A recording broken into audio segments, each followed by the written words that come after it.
Today, we're about to start the show. Hooray! Welcome to Amy's Art Cabaret. Also, Barb. Yay! Welcome, welcome, welcome. Welcome also Barb. Also Barb for coming back again. Yay!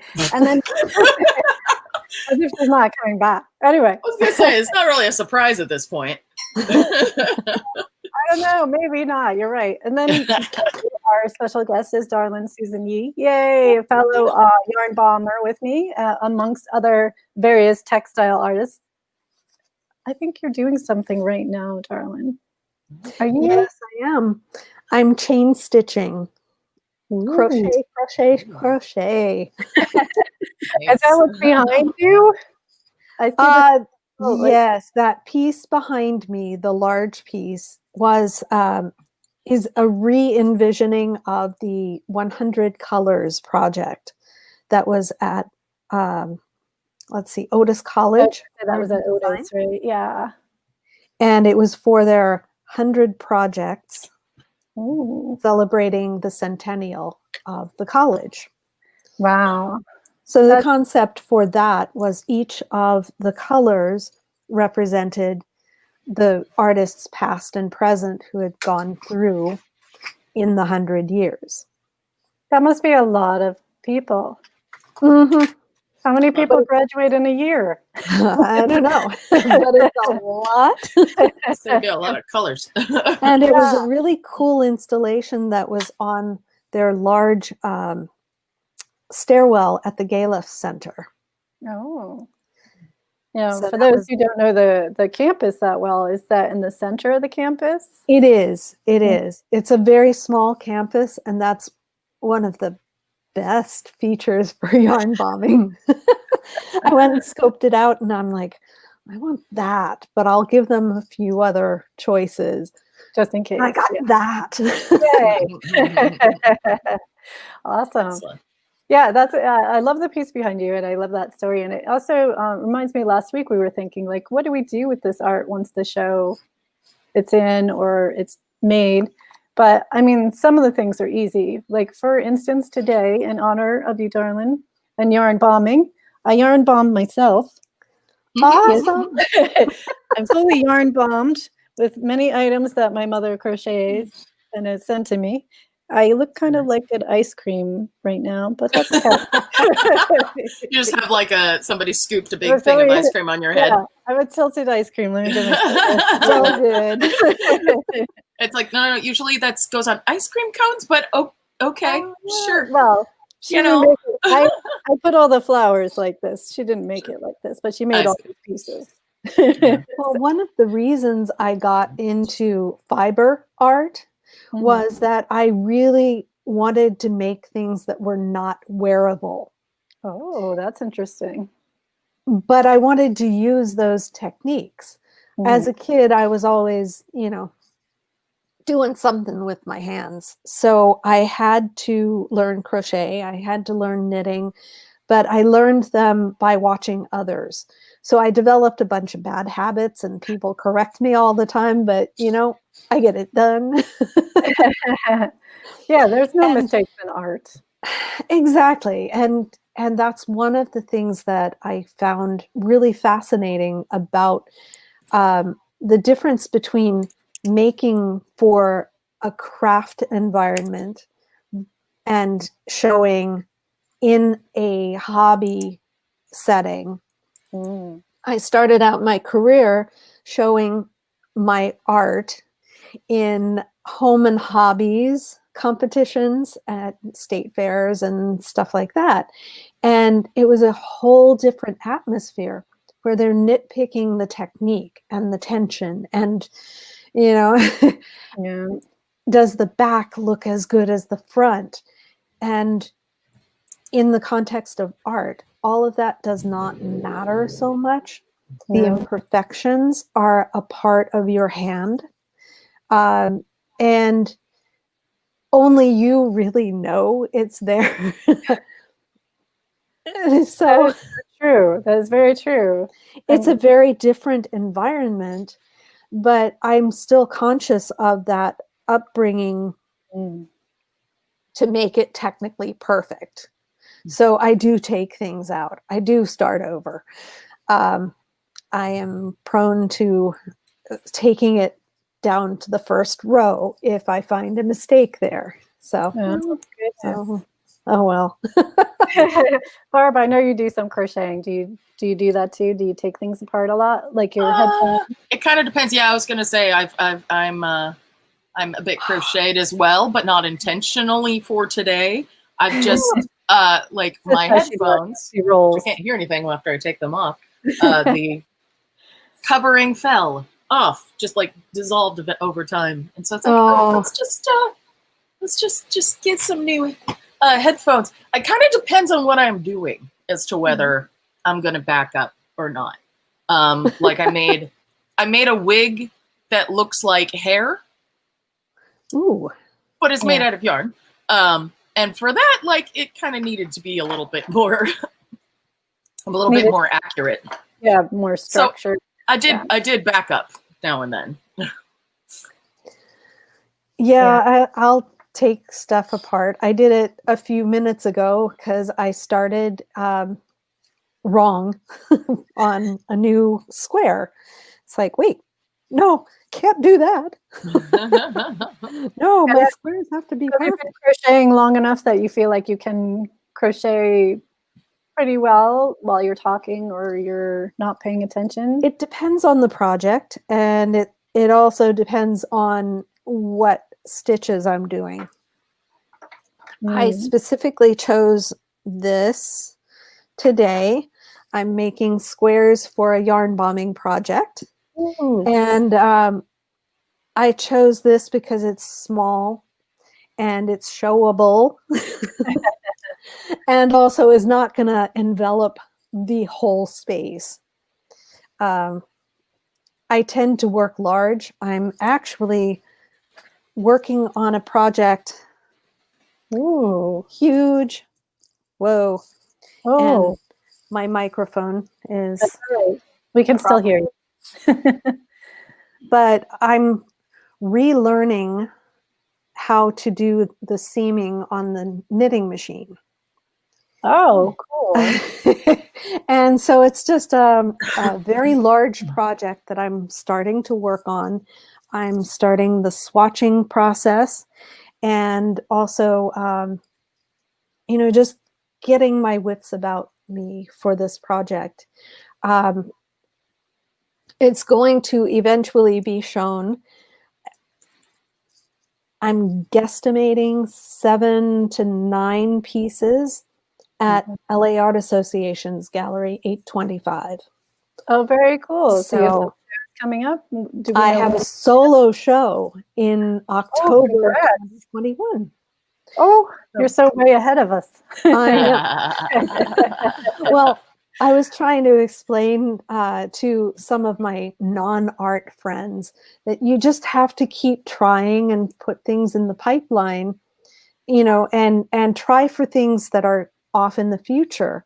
Mm-hmm. And maybe you'll get them. And That's maybe true. you'll have time to work ahead for them.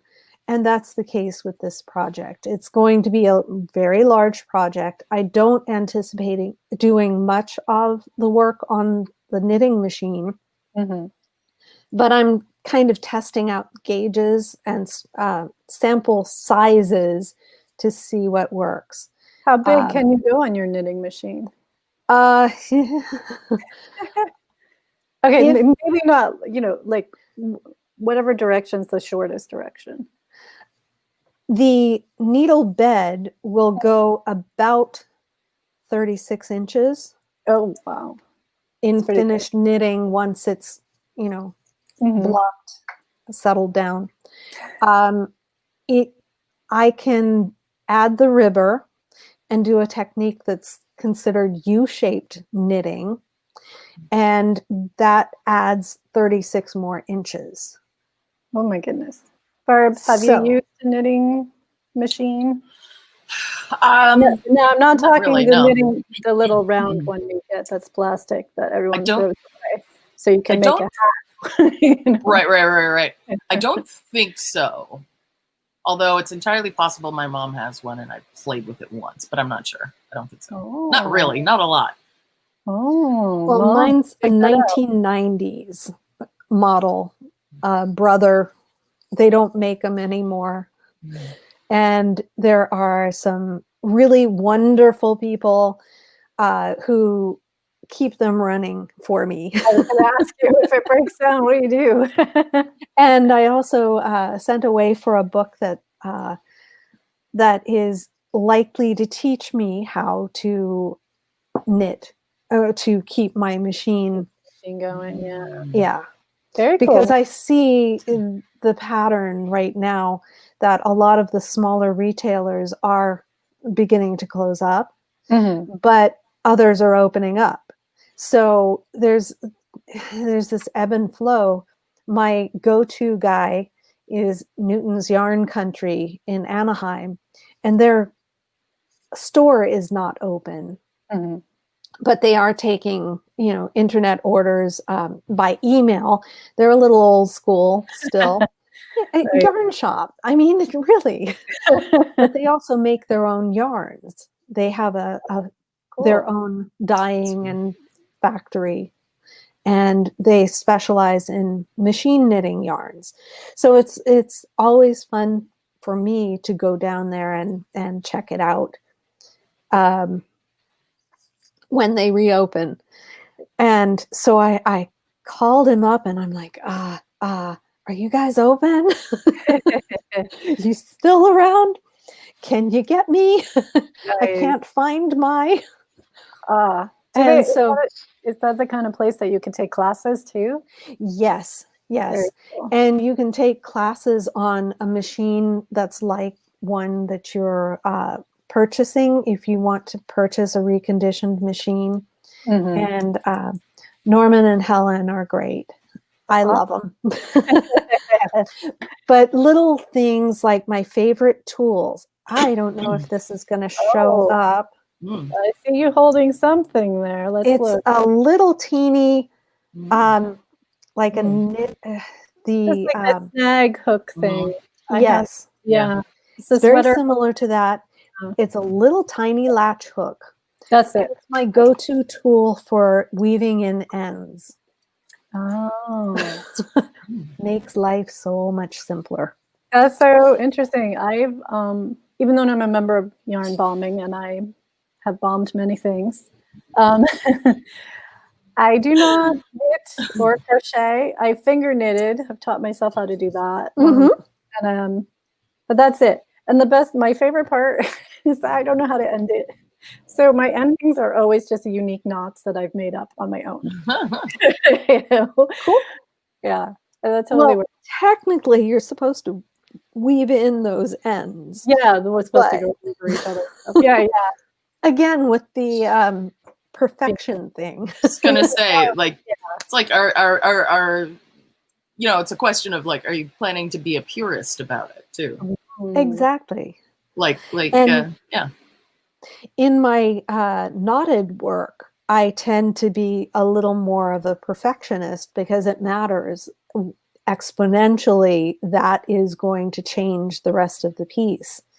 But I create these knotted vessels. That's and see. Yes. Let's see if we can bring those up. Oh, cool. But yeah, so talk about the knotted vessels. There's special knotting techniques, I guess, you're using, and it's actually nothing special. Nothing special. It's the same knots that sailors use. Same thing we learned in Girl Scouts and Boy Scouts. It's just learning to put them together. Yeah. Oh, like you were just saying, connecting things, looping them in. Very cool. So yeah. And how big are the vessels? Usually no more than about 14 inches. There we go. Of course, vessels. Ooh, there we go. There we go. Oh, and those each of the images should expand. Yeah, but Barb's trying to pick a favorite. Nice.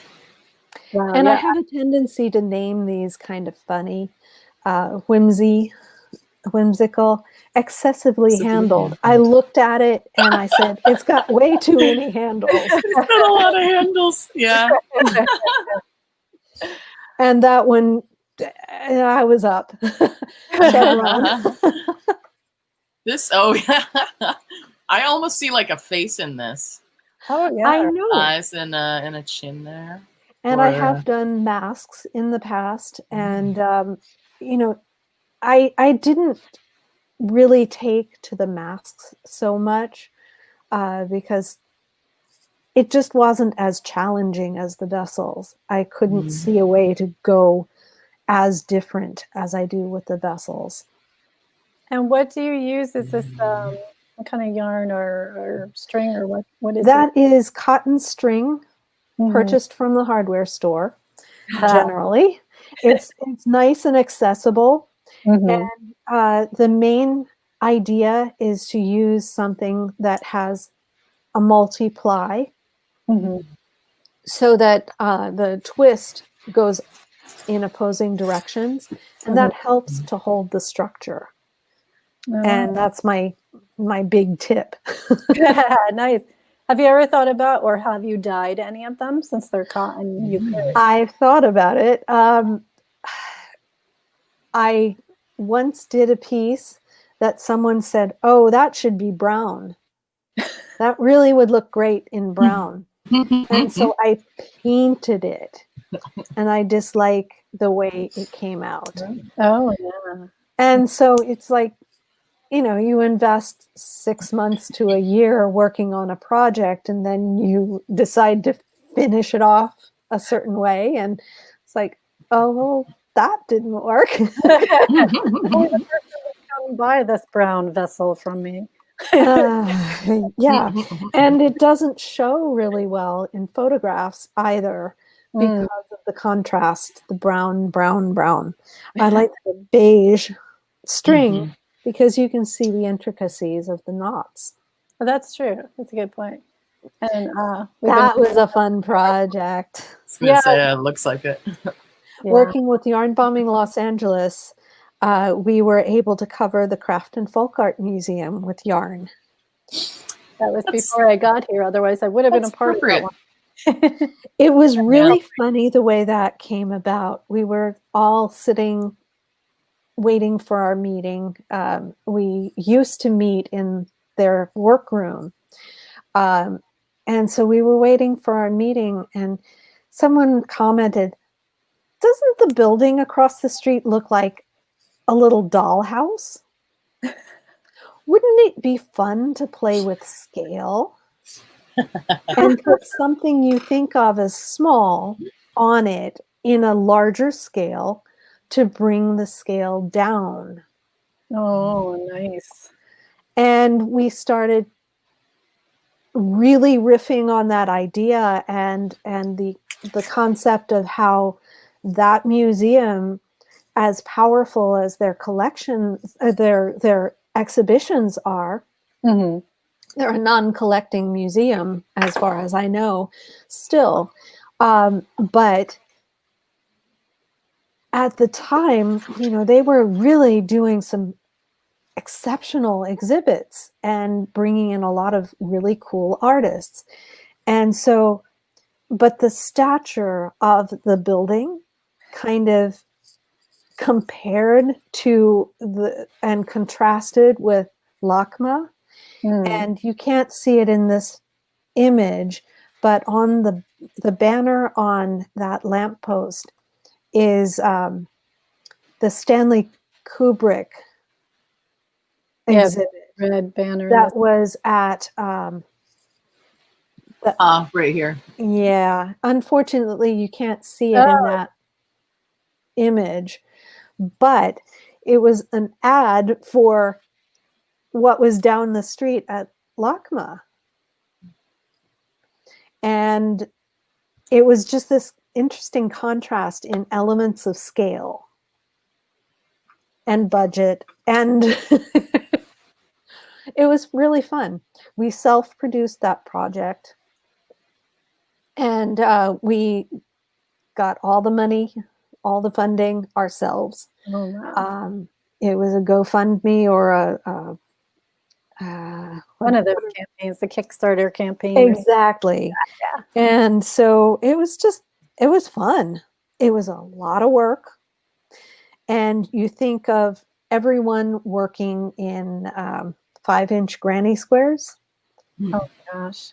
We asked for specific colors, and you can see we got some variation in the colors. That's kind of cool, though. Yeah. Exactly. And like what's the, bright yeah. green or lime green to one person is not to another person. So it was interesting, the perceptions involved with that project. And 5 inches, I turned into all sorts of other sizes. 5-inch square. We got 14-inch round. So somehow we managed to use almost all of it. So that was a really fun project. And you can see on the 2 panels next to the door, there were a bunch of things that were turned in random colors that were not part of our color scheme. So we made use of those as well. That's awesome. And for some reason, someone kept sending us granny squares. So you just can't stop. We have an ongoing project that we add those granny squares into blankets that we make for the homeless. Oh. So, always busy hands doing something. Exactly. In fact, there's a call out right now that's going till December 31st, right? Yes, and that is a specific call to yarn bomb something in your area. It's called Alone Together. And do you happen to have that available? We could. In the meantime, I can also show you that I participated. I did have this outside. Yes, you did. I finger knitted, and in these finger knits, I didn't pay any attention to what I was doing. This one, I guess, that's awesome. And then this one I made into a round ball at the end. Very nice. Anatomically incorrect. If you can figure out what's wrong with the skeleton, it's art. That's what's wrong with it. Here under him too. It's art. There's nothing wrong with him. Not at all. Exactly. Yeah. Totally. Yeah. And so that's all on the Yarn Bombing website, which is Yarn Bombing Los Angeles. You have to write it all out. Yes. Yarn Speaking Bombing of Los which. Angeles. Oh, look at that. Yes. And Alone Together. And then also there's 2 people from Amy's Art Cabaret called Karen, an honorary person since she watches, and she's been on twice. She's cool. a piece in this because I told her about it. And then I have the piece I just showed you. Awesome. People are still mailing in stuff. Oh, that's great. Flower mailbox. That's pretty great. I know people are doing things in their front yards. The one next to that is in front of my studio. I like to yarn bomb the lamppost in front of my studio. Oh, nice. And people are just getting out where they are or where they feel safe, and like on their daily walks. Oh, this is Karen's. She used metal pieces. Yeah, And she There we incorporated go. 2 projects into one. And she was talking to me about when she was making it. I was like, "This is perfect. Send it in." It's a fiber technique. Yep. And the metal. So I told her, I was like, you could use both. You got fiber in there, you're good to go. We had someone who submitted from a distance. I forget where, but I think it might have been a communication issue. And so if the piece is submitted again, we'll reach out. But it was a painting on canvas, and that really isn't a fiber technique. So we had to kind of draw the line on that. Yeah. And it also did not appear, it appeared to be a gallery photo. Weird. So it was not in a public art setting. Oh, there's even there was another piece somewhere further down that's in someone's house. They did stools and stuff because they felt comfortable indoors during this. And a lot of stuff in people's property. Mine were taken on the photos were taken on my property too. Well, not my property, but where I live. And you can submit more than one. Yes, I see lots of hearts. Exactly. One of our collaborators has gone through her neighborhood and created hearts for all of her neighbors. That's awesome. So there's not cool. a dull moment with this group. And I love social that distancing chant. Yeah, that this is also open. Even though it's yarn bombing LA, it's yarn bombing the world because everyone, like my friend, like people in Australia and all different countries can participate. Exactly. Not drawing the line. And you don't have to mail anything. Oh, there's the stool. I think. There's the stool. Oh, I really, really like that. That's neat. I thought Isn't that fun? Yeah. Totally. We could scroll through this forever. I know. Depending on how far down. Oh, and then this the one with the wheelchair that you just scrolled past. Isn't that lovely? Penny, who's also been on her husband. She made a socially distant. That's how 6 feet is how long those go, I believe. So people stay 6 feet away. Nice. Very nice. Yeah. What I find the most fascinating about this project is people, even though they're quarantined, they're doing socially distant work, it's worldview. True. What is going on today? Wear your mask. Exactly. And all of the things that that are top of mind right now. So just because we can't gather together doesn't mean we can't gather together. And so Yarn Bombing Los Angeles also meets the third Saturday of every month on Zoom. So if you go to our website front page, there are links also on the calendar page, links to sign up on Eventbrite to join the meeting. I know it conflicts with your that's your why I haven't been broadcast. to any, but that's all right. I don't mind if other people go. We do it once a month. So, once a month you might find yourselves on the show. So that would be fun. There's a lot of people who join us, and it's been a nice community of artists who just join us and talk about stuff. What's going on in their lives, what projects they're doing, whether they're working or not, what support they might need. And one of the frequent contributors to that session is involved with a hospital, with a I want to say it right, and I'm not going to, so I won't plug it, but she works with youth, and so she can't talk about the specific youth, but she gets them involved with crocheting instead of addiction and instead of other things that they could be involved with. And so it's an intervention program.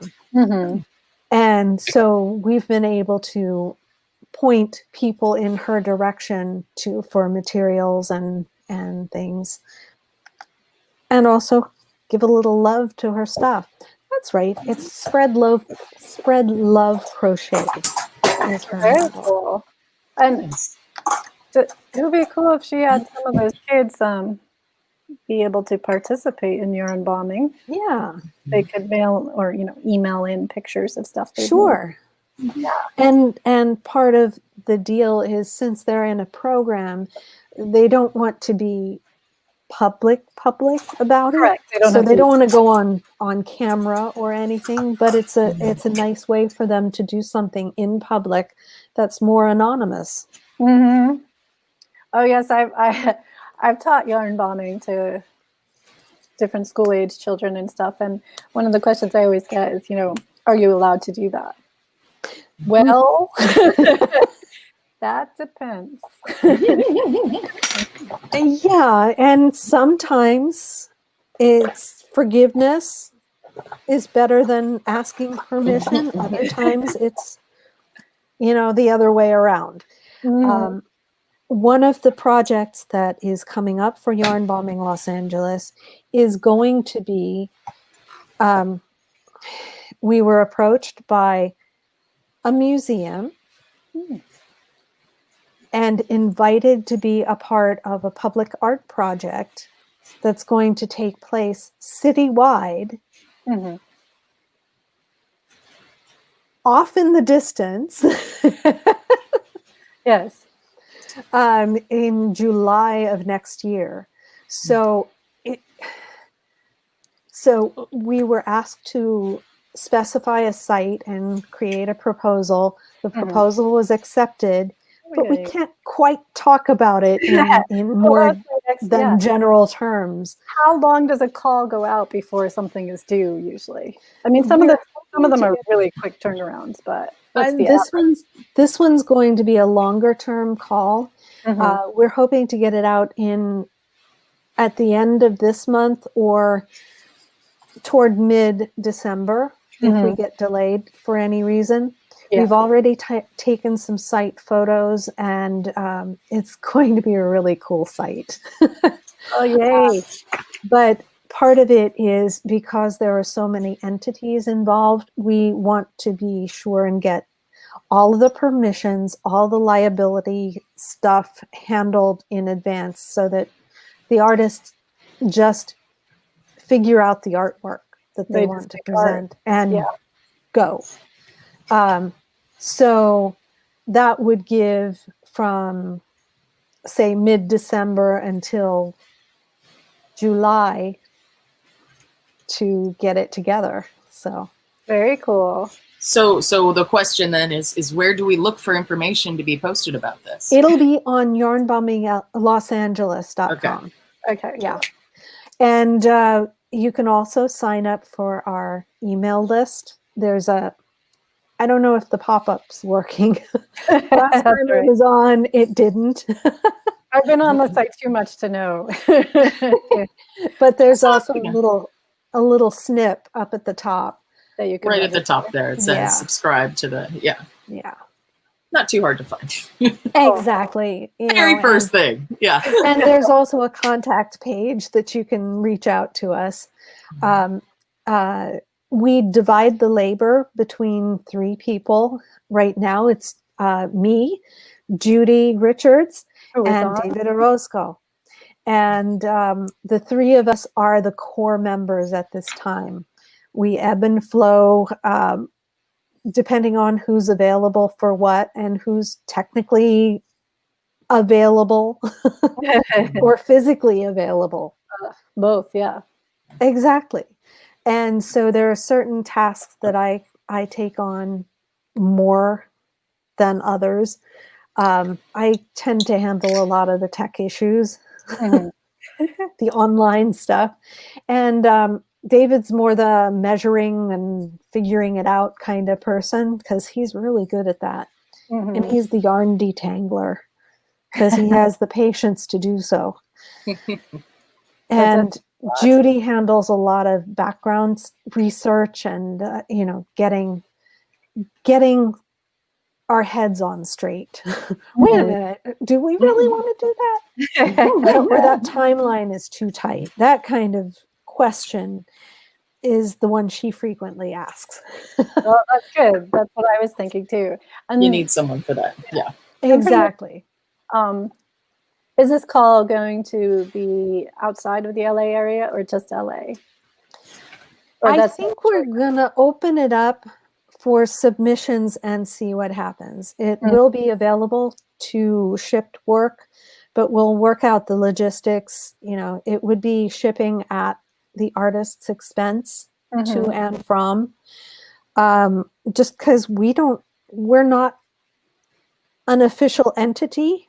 Okay. We are not an official nonprofit. Yeah. And so everything we do costs money to us as individuals. And so, sorry, we got to pass on some of the cost to participate. Yeah. Because sure. you're all just volunteering, so. Exactly. We're all volunteers. We're all paying our dues in one way or another. And I'll be coordinating that call. Mm-hmm. And so if anyone has a really strange scenario, we're going to put it out that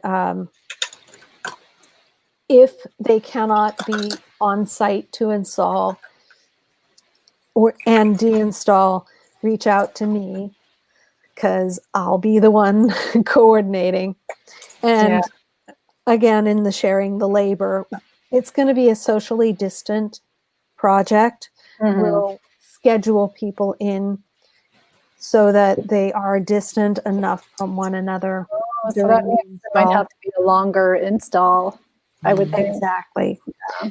Those are the logistical challenges that we're working on, because the site that we selected happens to be a school. It's a really cool school. And it's it has a history of being a part of several film productions. Oh, wow. And so, it's got a lot of history and a lot of really cool nooks and crannies. We will be yarn bombing the fence, and with specific parameters for the panels that will go on the fence. But the content will have to do with the future. What do we envision for the future? We thought that was an appropriate theme to work around for a school. Yes. Yeah, sure. Definitely for a school and for what we're all dealing with right now. Exactly. don't think any of us here predicted the pandemic. Although I was supposed to go to Australia this year, and at the beginning of the year, I was just like, no, I'm not going to go this year. Interesting. So you're saying to us, Amy, that you predicted the pandemic? I knew it was coming. You knew. No, I didn't. She knew. She didn't warn us. She knew. I just didn't book my flight, even though I probably would have got refunded. But well, right at the beginning of lockdown, right before, I had signed up and was accepted for a teaching artist certificate program through Cal State LA. Oh. And I completed the certificate program. It started with one class in person in mid-March. And then everything changed. And so it was a really wonderful course. And it gave me the foundation that I needed to start lesson plans and really regain the foundation that I knew I had developed informally. It helped me to formalize that. So when we're not distancing, that's something that I will be getting into, is workshops and instruction in my studio when that's open again. Have you taught or thought about teaching any of the classes online? Possibly. It's really hard to make corrective judgments online, because can you really see what's wrong with this piece? No, not really. But I wouldn't know.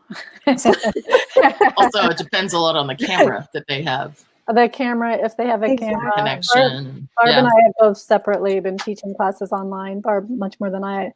But I did experience that working with the adults was a lot different than some of the kids, because there was a lull and I was able to ask, does anyone need help? And someone without hesitation was like, yes, I do. And we went at their piece, and I was trying to help them, give them Sure. some. And certain things are just a little complicated if you're not in the same room. But then again, some of our Yarn Bombing Los Angeles collaborators were actually with the Braille Institute, and they learned how to crochet. Tactile. Yeah. Exactly. How someone made a card, a little form for them to follow where the stitches should be. Aww. So, That is yeah, it can be done. You just have to really think outside the box that we're all trapped in right now. Exactly. It's usually called a house or an apartment. Oh, sorry. I That's didn't the know what box. this place was. Just been stuck in here for forever. Yeah, and I get that education is challenging for a lot of kids right now because they're sharing. We see it. I'm work from home for my day job, and occasionally I'll see the kid off in the background at a little tiny desk or at the coffee table, and we're on a Zoom meeting, they're on a Zoom meeting, or whatever their platform is in that city, state, whatever.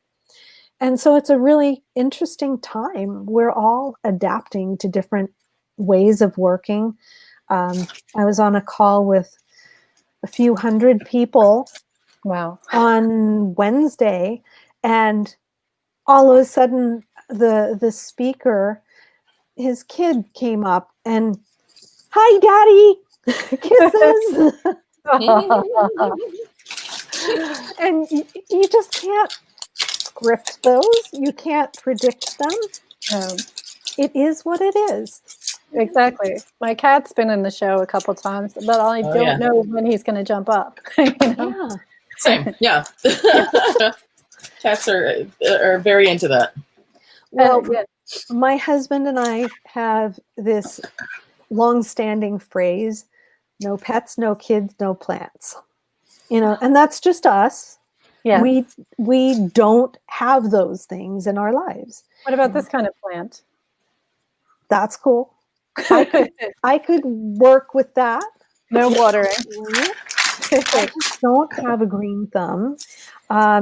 Our lives take us or took us traveling a lot. We were not able to or willing to predict where we would go on the weekend or what the plan was. And we like that flexibility. And so not to have those things tying us down was our decision. Oh, no, that makes sense. I mean, even with a cat, I have to. We have some fish too, so I have to get a pet sitter if I'm going to be. But if it's just the weekend, I'm going out. It's fine. But it's interesting because I was also thinking when this first happened, I was working from home most of the week before this happened, and now I'm working from home the entire time. And my cat wasn't sure why I wasn't leaving. I could tell at first he was like, "Why you're still here?" I used to have the house to myself, and I could tear things up. Stuff. But it took a couple months where he was like a little weird, but I was still. Now I think that'll happen in reverse when I start leaving again. Where'd you go? I thought you were here. Why'd you change your mind? Was it something I did? I was just sleeping in the other room for 20 hours, and I come out, you're not here. You're not here, sitting at the same table, staring at the same rectangle. Yes. I mean, it flashes lights, but it's not that exciting. Yeah, no, he likes to walk on it too. Yeah. And well, because that's where all of our attention is being paid.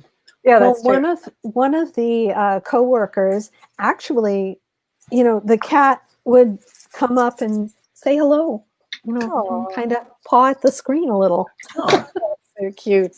That is very cute. So you get to see pets. You have pets at a distance. Yes, yes. It's not that I don't like these things. Small doses, on my terms. So it's fine.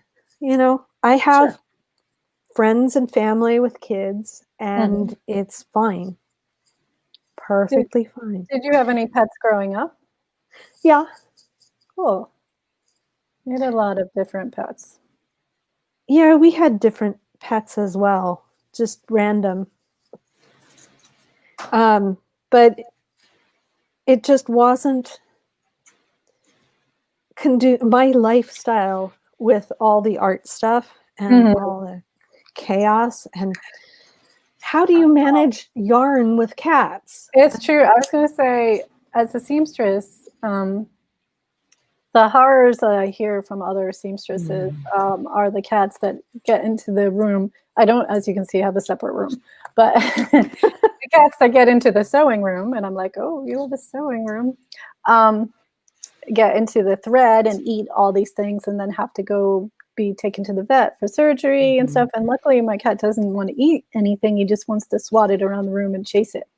The only thing is chewing on is plastic, which is a weird cat thing. So I just have to put all the plastic hidden away, but I don't really have that much plastic. But if something comes in a plastic bag or something that someone gave me, I got to hide it away.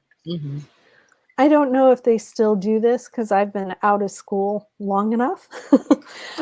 There used to be like an annual drive for a particular organization, and it was a nonprofit that they were raising money for some charity and this and that and the other, and they would give you a pin, a little clip-on pin that said you donated.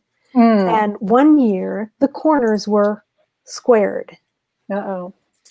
And that same year we had a Cocker Spaniel family pet.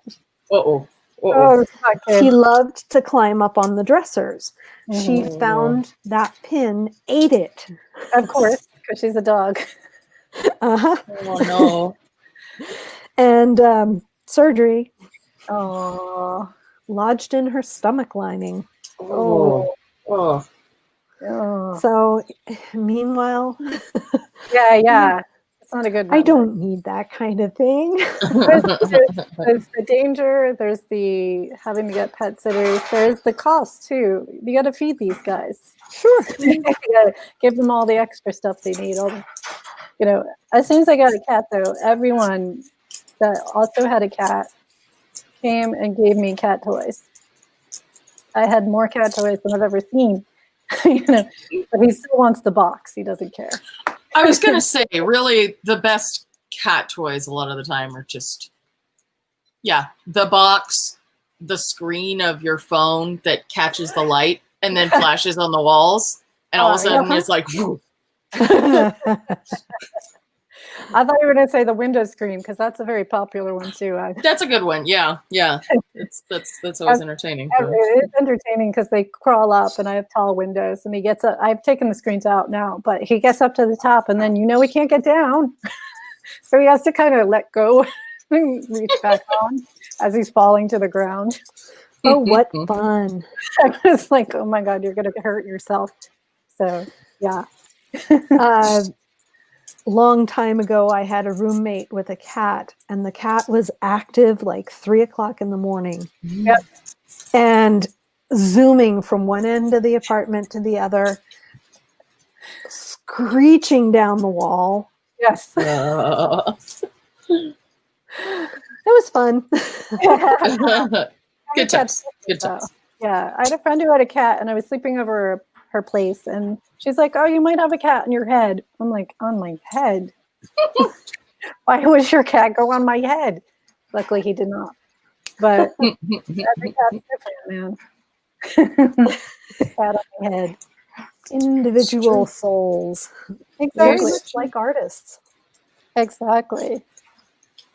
So Barb, I think I hear scissors in the background. What you making? You did, yeah. I've got. Well, I cut up a cereal box. Okay. To do this, and then I'm kind of weaving around it to make a wreath. I did kind of a little test one yesterday. Oh, look at that! That looks great. Hold on. But I want to. You want to really see this? What is this? Is it plastic bags? It's mostly plastic bags. There's a little bit. I did a little bit of fabric here. There's some Mylar, some shiny paper. So yeah, it's mostly that, but I want to do, because I was like, I've got these gaps and I want to add some more stuff to it before I, make a thing that I want to hang on my door. Just to irritate my neighbors, I think, really. Or any cats that are going by. Or birds. Stairs go up to 2 doors. So, like, really the only person who's going to see this thing is my neighbor. But that's okay. But, yeah. So, I'm going to try this, but I want to have some more, add some yarn in here, add some other colored things. Yeah, not going to finish it right now, obviously. Now, are y'all working on stuff too? I was just making a really puffy cat. Oh, this is a tissue ball. Nice. His body is an egg. I like it. Fun. I hold it right. It's me. Well, I think I mentioned before, I'm working on these little things, and I found that cable ties are really effective for mounting small things, especially on small things like parking meters, the poles. I like to adorn the poles, and otherwise everything slides down, and people chain their bikes to the parking meter and stuff like that. I didn't even think about that, but yeah, I was thinking I use the zip ties or cable ties on the palm trees when I get up really high, because the palm tree is just straight down. And even though there's a bunch of bark and you think that might stop it, it still could keep going. Yeah. So you just pull as tight as you can to a point, because you can also make your yarn bomb all wonky if you pull too tight. So do you feel that's the same on the poles? I think so. I normally don't secure the base. Yeah, I let that hang. Yeah, because it's going to migrate anyway with the weight and moisture. Yeah. But the ones in front of my studio, someone has been going by and turning them. So instead of a straight column of granny squares, it's a twist. That's cool. It's really cool warp. Hey man, it's better than spray paint. Yeah, totally. Well, that's what I tell when I'm working with the students when they're asking me the legalities. When you do have permission to yarn bomb, it doesn't mean they're not going to still have people come by and play with their yarn bomb, good or bad. I mean, when I did trees in Hollywood, and I climbed up a ladder as high as I could, because things that you might not think about at the bottom of the tree, dogs are peeing.